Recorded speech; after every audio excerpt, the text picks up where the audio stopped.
Hello friends, मेरे YouTube channel अपना target 0.5 पर आप सभी का स्वागत करते हैं। दोस्तों, आज की इस क्लास में हम आप लोगों को इंग्लिश के ग्रामर के सिलेबस और उसके अंदर जो भी टॉपिक हो उसके बारे में चर्चा करेंगे।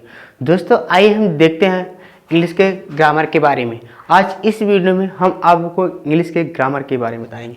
तो आइए हम सबसे पहले देख ले इंग्लिश के ग्रामर।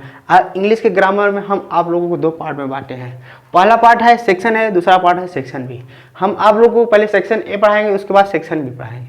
तो आइए हम देखते हैं सेक्शन ए में क्या है। सेक्शन ए में है दोस्तों पहला बेसिक कॉन्सेप्ट।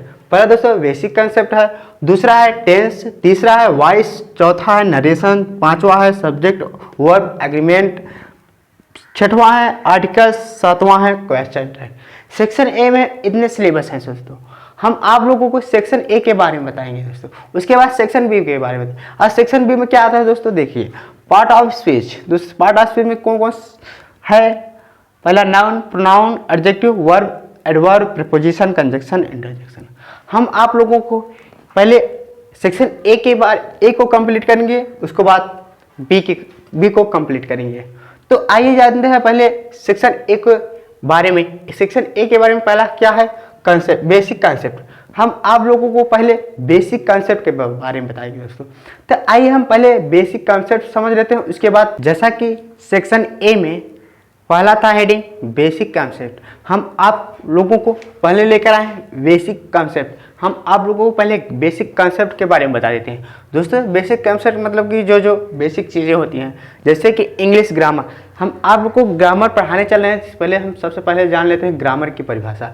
हम आप लोग को पहले ग्रामर की परिभाषा बता देते हैं, क्योंकि सभी लोग ग्रामर पढ़ते हैं, ग्रामर पूछ लेते हैं, परिभाषा नहीं बता पाते हैं तो अफसोस होता है। इसलिए हम सबसे पहले हम आप लोगों को ग्रामर की परिभाषा, उसके बाद सेंटेंस को, ऐसे सभी चीज़ें आप लोगों को पहले हेडिंग क्या दिला है दोस्तों, बेसिक कॉन्सेप्ट। हम आप लोग एकदम बेसिक कॉन्सेप्ट की तरफ बताएंगे दोस्तों। ग्रामर एकदम बेसिक की क्लास रहेगी वो दोस्तों, जो भी जीरो बराबर है वो भी उठ जाएगा दोस्तों। ना के बराबर कुछ भी नहीं आता हो वो भी पढ़ सकता है दोस्तों, क्योंकि एकदम बेसिक कॉन्सेप्ट चल रहा है। तो सबसे पहले हम पहला बेसिक कॉन्सेप्ट है। अब बेसिक कॉन्सेप्ट पहले हम जान डिफिनेशन ऑफ ग्रामर। तो सबसे पहले हम ग्रामर की परिभाषा जान लेते हैं दोस्तों। सभी लोग ग्रामर पढ़ते हैं लेकिन ग्रामर की परिभाषा पता नहीं होती। तो सबसे पहले हम जान लेते हैं ग्रामर की परिभाषा। ग्रामर की परिभाषा क्या है दोस्तों? कहता है कि ग्रामर नियमों का वह संग्रह है जो किसी भाषा को शुद्ध लिखने व बोलने में मदद करता हो। मतलब कि दोस्तों जो ग्रामर है वो लिखने व बोलने में शुद्ध लिखने व बोलने में मदद करे, वही ग्रामर कहलाता है दोस्तों। क्या कहलाता है? वही ग्रामर कहलाता है दोस्तों। एकदम बेसिक कंसेप्ट और एकदम बेसिक तरह से आप लोगों को बताया जाएगा इस वीडियो में दोस्तों। जैसा कि बोला गया कि ग्रामर नियमों का वह समूह है जो किसी भाषा को शुद्ध लिखने या बोलने में मदद करता है, उसे हम क्या कहते हैं? ग्रामर कहते हैं। क्या कहते हैं दोस्तों? ग्रामर कहते हैं दोस्तों। आइए हम आगे देखते हैं। स्टेप क्या है? ग्रामर से भाषा आकर्षण मतलब ग्रामर से एक भाषा आकर्षित बनता है। क्या बनता है? आकर्षण बनता है। जैसे कि हम लोग दोस्तों बोलते हैं कि इंग्लिश की परिभाषा हिंदी में बताइए और इंग्लिश में बताइए। हम दोनों में लिख दिए हैं दोस्तों, पहला हिंदी में दोस्तों और दूसरा परिभाषा है इंग्लिश में। Grammar is a set rules which help to write of speak any language currently. मतलब दोस्तों कि जो भाषा शुद्ध लिखने व बोलने में मदद करता है वही हम उसी को हम क्या बोलते हैं दोस्तों? ग्रामर। तो ग्रामर की परिभाषा दोस्तों आप लोगों को पता होगी, और नहीं पता होगी तो आज हम इस वीडियो में आप लोगों को बता रहा हूँ कि अब कोई भी ग्रामर की परिभाषा पूछता हो तो आप तुरंत बता दीजिएगा, क्योंकि आप लोग ग्रामर पढ़ते हैं लेकिन ग्रामर की परिभाषा नहीं पता होती है।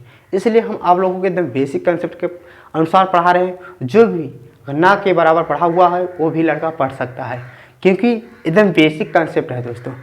आइए हम देखते हैं अब उसके बाद क्या आता है। ग्रामर तो आता है, ग्रामर पे सेंटेंस भी आते हैं दोस्तों। आता है कि नहीं दोस्तों? उसी प्रकार से हम आप लोग पहले हम सेंटेंस की परिभाषा बता देते हैं। सेंटेंस की परिभाषा क्या होती है? शब्द होती है दोस्तों। शब्दों का वह समूह जिससे पूर्ण अर्थ प्राप्त हो। मतलब दोस्तों शब्दों का वह समूह, शब्द जो भी होगा उसका समूह, शब्दों का वह समूह जिससे पूर्ण अर्थ प्राप्त हो। क्या? पूर्ण अर्थ प्राप्त हो उस वह सेंटेंस कहलाता है। क्या कहलाता है? वो सेंटेंस। मतलब इसकी कोई भी सेंटेंस हो दोस्तों कि उसका हम पूर्ण अर्थ समझ लें तो वही सेंटेंस कहला जाएगा दोस्तों। क्या कहला जाएगा? वही सेंटेंस कहला जाएगा। जैसे कि दोस्तों हम इसका भी इंग्लिश दो, क्योंकि ग्रामर और सेंटेंस मतलब कि एक बेसिक कंसेप्ट है, दोनों परिभाषा लेकर चल रहे हैं दोस्तों। क्योंकि कुछ लोग होते हैं कि इंग्लिश में बता ले पाते हैं और कुछ लोग इंग्लिश में।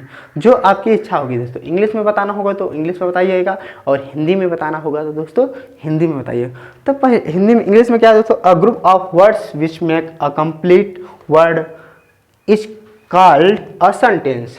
मतलब दोस्तों कि इसका मतलब जो भी जिस शब्दों का वह समूह जिससे पूर्ण अर्थ प्राप्त हो वही सेंटेंस कहलाता है दोस्तों।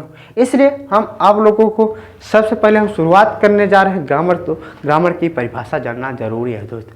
इसलिए हम आप लोगों को ग्रामर की परिभाषा और सेंटेंस की परिभाषा लिखा दी है। उसके बाद हम आप लोगों को एक एक करके आप लोगों को बताते चले जाएंगे दोस्तों। इसको दोस्तों नोट करिए और अच्छी तरीके से नोट करिए, क्योंकि ये बहुत ज़रूरी है, कोई भी लिखाता नहीं दोस्तों। इसलिए हम आप लोगों को लिखा रहा हूँ, तो इसको फ़ायदा उठाइए दोस्तों। हाँ दोस्तों, जैसा कि हम आप लोगों को ग्रामर की परिभाषा लिखा चुके हैं और सेंटेंस की परिभाषा लिखा चुके हैं दोस्तों। आप आइए हम जानते हैं सेंटेंस कितने प्रकार के होते हैं दोस्तों। आइए जानते हैं कितने सेंटेंस कितने प्रकार के होते हैं। काइंड्स ऑफ सेंटेंस, सेंटेंस कितने?